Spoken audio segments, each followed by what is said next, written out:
So usually when a company has millions of eyes on it all at once, they want you to walk away with a pretty positive impression, which makes a lot of sense. But that usually means talking about the good stuff and omitting all the bad stuff. Find out the bad stuff later in one of our company blogs or in some kind of press outlet or maybe via, I don't know, a YouTube video. And while the Nintendo Switch 2 Direct was largely great, I'm excited about it, I'm definitely going to get one, there's a lot of stuff that they didn't talk about in the Direct that I think is bringing kind of a harsh wave of reality into Nintendo's usual world of whimsy. So the first thing everybody thought, or at least I thought when the Direct ended, was, hey, they didn't talk about the price. And realistically, that means that Nintendo's probably a little bit embarrassed by it. They wanted the Switch 2 Direct to be this like perfect, wholesome, beautiful thing. Find out the bad stuff again later on their website, and it turns out on their website they said the Nintendo Switch 2 is $450, which is definitely higher than I was thinking. I thought $450 was like the max that they would charge, but I really didn't think they would do it. I really thought $399. That said, for $500, you also get a game, and that one game is Mario Kart World, which as it turns out is $80.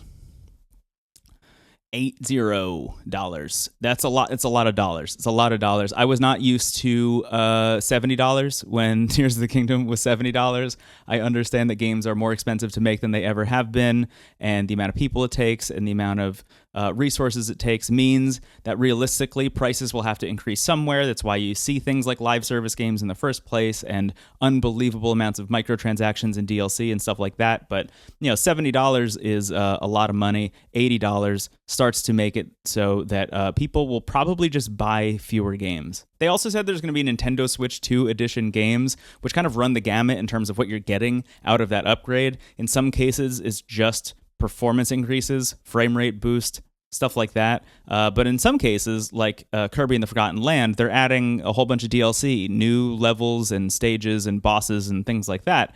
And those upgrades are going to cost $20, whereas the ones they're introducing into Breath of the Wild and Tears of the Kingdom, which just bump it up to 4K, better lighting, better resolution, better frame rate, et cetera, those are going to be $10, which means that Tears of the Kingdom, if you don't own it already, is going to be $80. And if you do own it already, it's going to be a $10 upgrade.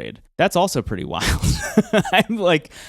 I was nervous that they would charge for these when they first said Nintendo Switch 2 editions on their blog like a week ago, but man, I wasn't thinking $10 and $20 respectively. And I start to wonder, like, are you just adding content so you can justify the price? Like, for people who don't own Kirby and the Forgotten Land, I don't know if they're about to drop $80 when they get a Switch 2 to play Kirby and the Forgotten Land. I think that is an amazing game. It is one of the best Kirby games, I think, in years and years and years and years. I'm a big fan of Planet Robobot, but it's better even than Planet Robobot, I would say. Is Kirby just going to like die on the vine because suddenly people aren't playing it anymore and they're going to be like, well, I guess people don't like Kirby, instead of, maybe we shouldn't have charged $80 for a Kirby video game? More so than the price increases, I'm more weirded out by the price differentials across the board. So, like, some things are $80, like Mario Kart World and Kirby and the Forgotten Land Nintendo Switch 2 Edition. Some things are $70, like The Legend of Zelda Breath of the Wild Nintendo Switch 2 Edition.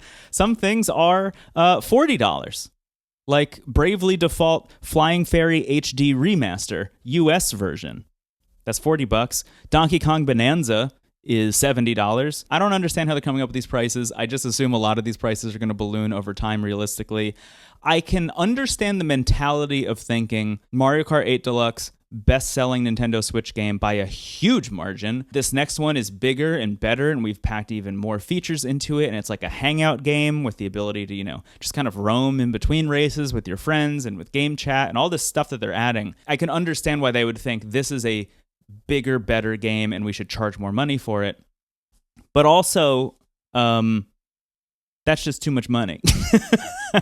I'm not going to keep harping on it, but it's just so much money. Let's move on to the second thing so I stop talking about prices. My next one is more of a question, which is how are we supposed to use mouse control? Like, they showed off mouse control. I did a whole video that was called Everybody's Underestimating Mouse Mode, and I stand by that. I actually think that mouse mode is going to be a pretty big deal. I'm excited about it. I think it's an interesting idea, and specifically the thing that they showed off in the Direct, that you can use the gyroscope to also kind of turn the mouse while you're using it in mouse mode. That's really cool. That's like legitimately a cool idea, and it's better better than mice. Also, they were showing off in the treehouse, like, hey, the mouse mode will also have rumble, which, like, how many mice are you using that have a rumble feature built in? I know, like, some pro Counter-Strike players or whatever would not want that, but, you know, it's a cool, novel idea and an interesting new take on the mouse. The thing that I'm more concerned about is, like, I'm sitting on a couch.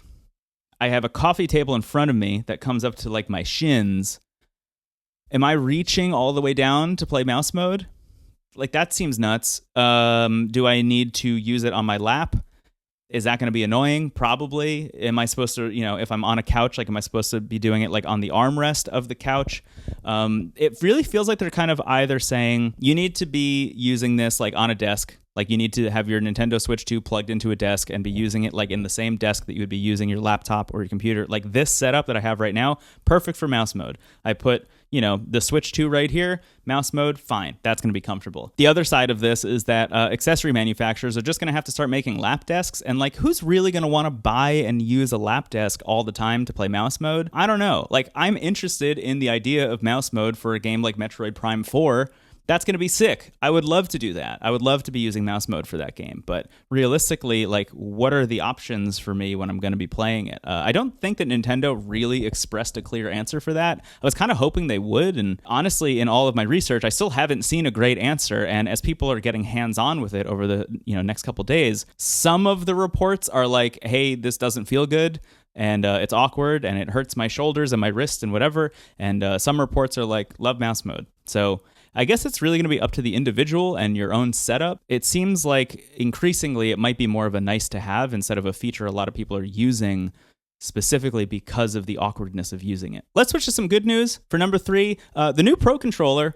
It's sick. I think the Nintendo Switch Pro Controller is actually still my favorite controller of all time. I like a lot of other controllers. I have the Xbox Elite controller, version 2. I have the DualSense Edge. I have a bunch of 8-bit-do controllers that I like very much, but all of them kind of pale in comparison to just the simplicity and the great hand feel of the Nintendo Switch Pro Controller. And it turns out that they redesigned the whole thing from scratch and kind of landed on a very similar design with the Switch 2 Pro Controller. According to the Ask the Developer series that Nintendo has on their blog, Nintendo has been internally researching what they called the pinnacle of all controllers, and the Switch 2 Pro Controller is supposed to be another step towards that. Things like the GL and GR buttons, like on the back paddles, those apparently are programmable per person and per game, which I really like, especially compared to something like the DualSense Edge or the Xbox Series Elite controller, which, you know, has like a certain amount of pre-programmed control schemes that you can have at one time. Like the Elite controller only has 3 and you have to switch between them, or is it 4? It doesn't matter.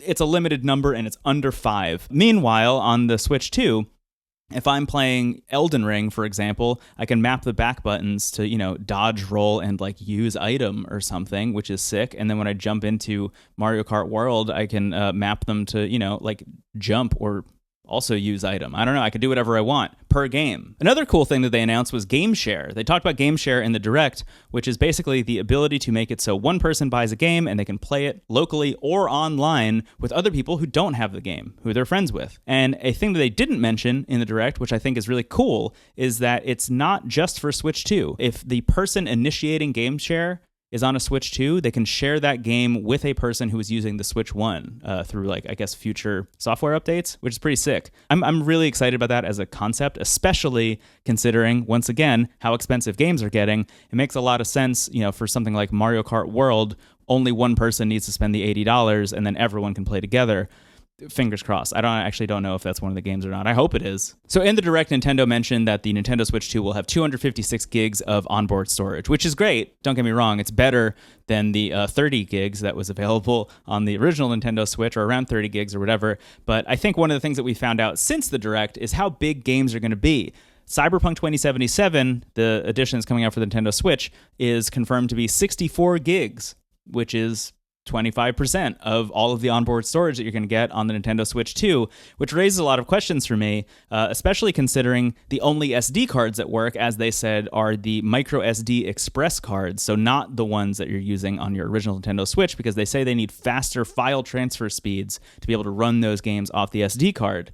The problem is that express micro SD cards are few and far between at the moment. There's only one company I know of at the moment called Lexar making a 1 terabyte card.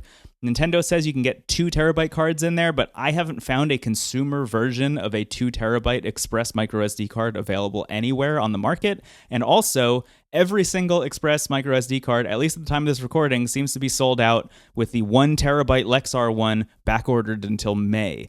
So I don't know. For me, this just raises a lot of questions about, like, how many games am I going to buy on the Switch 2? How many games am I going to be playing at one time on the Switch 2? They have an amazing launch lineup, at least per the Direct. But how many of those games am I going to be able to fit on the Switch 2 if I can't find an Express micro SD card at launch? Because I'm going to want, like, a pretty big one, I would think. But I don't know. Maybe I just keep building my Steam library instead, and I only get, first party or Switch exclusive games on the Switch and play like 1 or 2 at a time. According to a blog post from Nvidia, apparently the Switch 2 is going to be 10 times more powerful than the original Nintendo Switch, which, that's a little bit of a meaningless no. It's not meaningless, but, it's a little bit of like a we can say whatever number we want and, back it up with whatever numbers we want kind of thing. But some of the stuff that I actually did find really interesting is Nvidia very specifically said the new processor that they developed for the Switch 2 basically features a bunch of like modern PC graphics card stuff. So there's going to be ray tracing, there's going to be DLSS upscaling, they have AI upscaling and frame generation, which is I think how they're hitting the 4K when docked. I'm excited about that.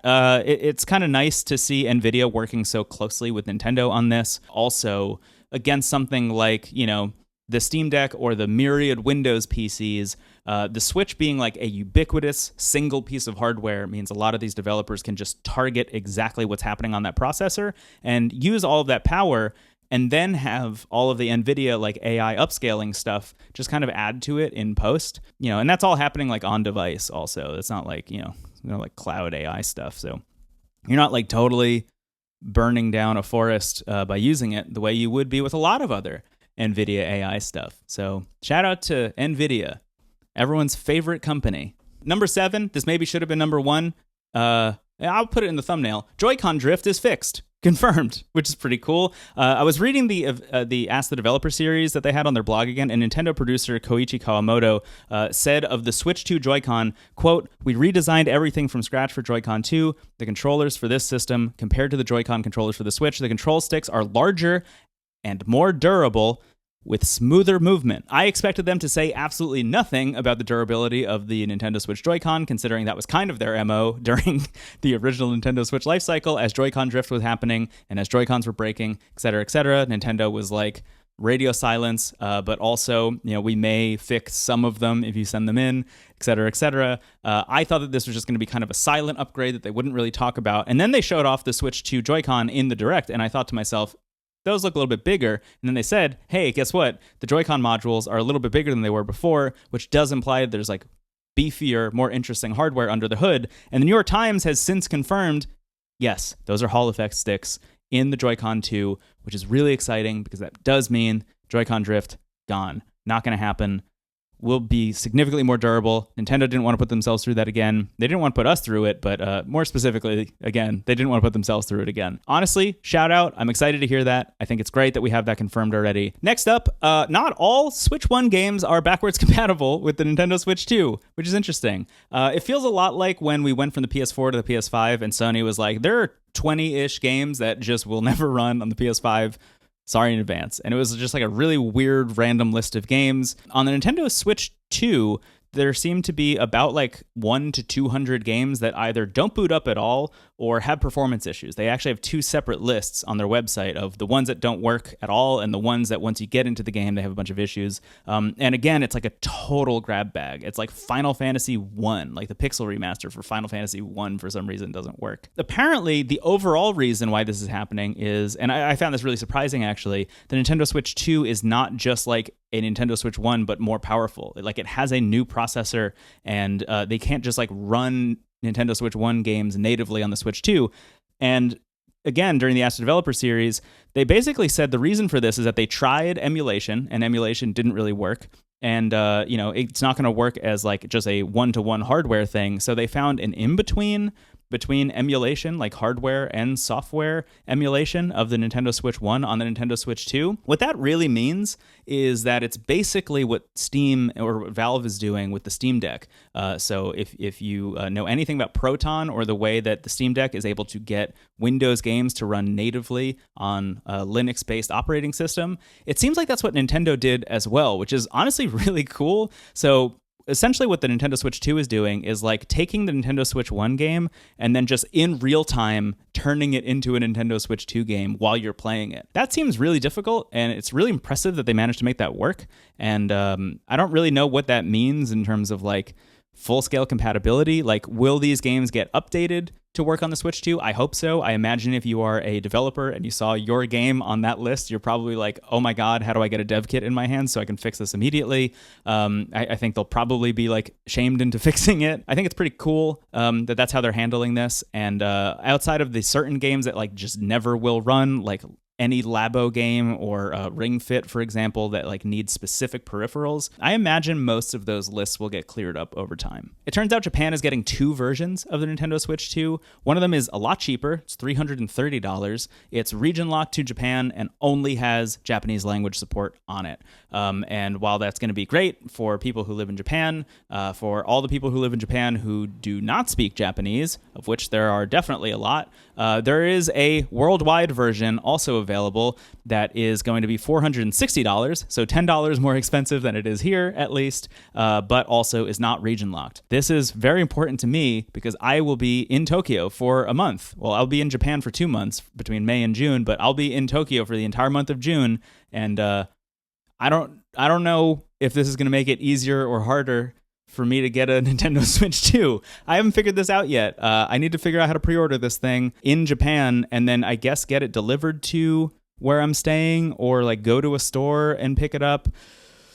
Wish me luck. And actually, speaking of pre-orders, the rules for pre-ordering the Nintendo Switch 2 are kind of wild. In an effort to combat scalpers, they've come up with a bunch of like weird rules that you need to have in place to be able to be eligible to pre-order specifically through Nintendo's website. So it doesn't really matter for other retailers like, I don't know, like Amazon and Best Buy and whatever. But if you want to pre-order from Nintendo, you need to meet a bunch of criteria. The first of which, and I think this is probably actually the hardest to hit if I was to guess, which is that you have to have been a Nintendo Online subscriber for 2 consecutive years.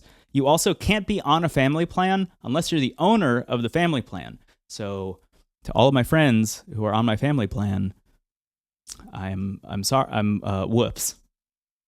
That's all. Whoops. Whoopsie daisy. You also have to have played Switch 1 games for a consecutive 50 hours at some point over the life cycle of your Nintendo Online account.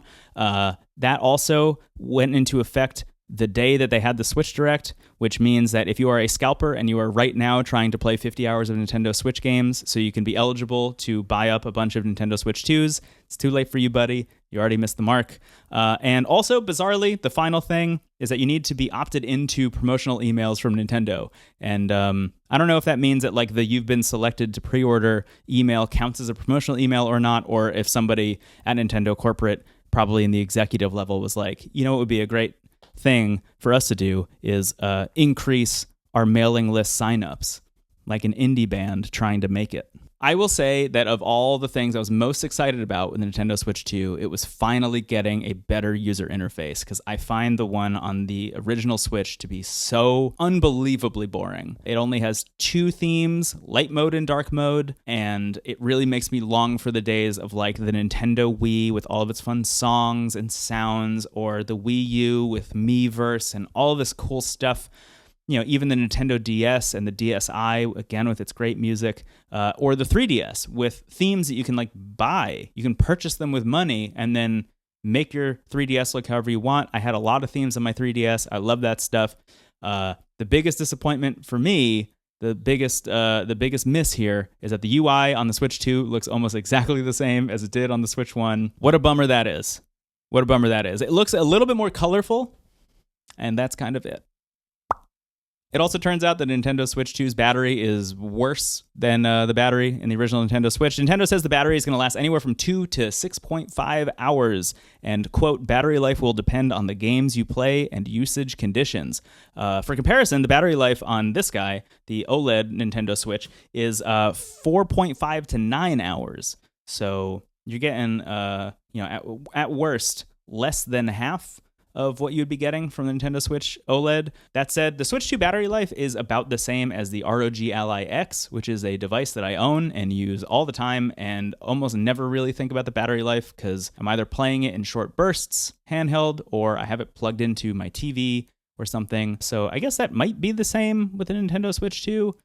We'll see. There's been a lot of confusion online, so I spent a lot of time trying to track this down, but there's been a lot of confusion between game key cards and physical games. So as we saw in the Direct, there will be physical games for Nintendo Switch 2. They're on red cartridges, which look different than the black cartridges that came with the original Nintendo Switch games. We don't know how it tastes yet. Get your jokes out now. It turns out that they have this other thing called game key cards, which are like games that you can buy that have physical cards. When you put them into your Switch 2, you'll need to download the whole game from the internet onto the Nintendo Switch 2, which I guess means that like the games will be too big to fit on a game card. Like maybe Cyberpunk, for example, won't fit on a single game card, so they'll need to like download a bunch of assets.